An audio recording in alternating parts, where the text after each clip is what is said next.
In this video, you can know the major difference between Systematic Investment Plan (SIP) and Systematic Withdrawal Plan (SWP). 1. Type of investment. SIP is a regular type investment. SWP is a withdrawal plan. 2. Target. SIP is a long-term investment. SWP is a regular income source. 3. Process. SIP is investing fixed amounts at a regular frequency.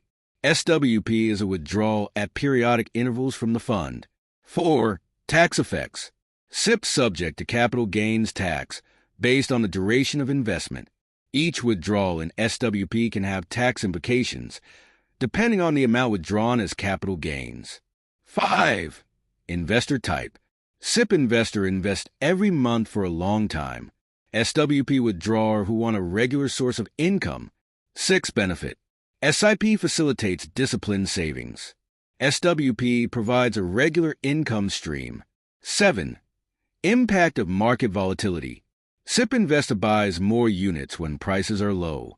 SWP requires careful planning to ensure withdrawals. 8. Strategy phase. SIP is wealth accumulation phase plan. SWP is wealth accumulation phase. 9. Cash flow direction. SIP cash flow from investor to mutual fund. SWP withdrawal from mutual fund to investor. 10. Investment period. SIP is a long term to benefit from compounding and market timing. SWP is any period, typically used by those needing regular income post-investment. 11. Risk and return. SIP investment depends on market performance, potential for higher long-term returns.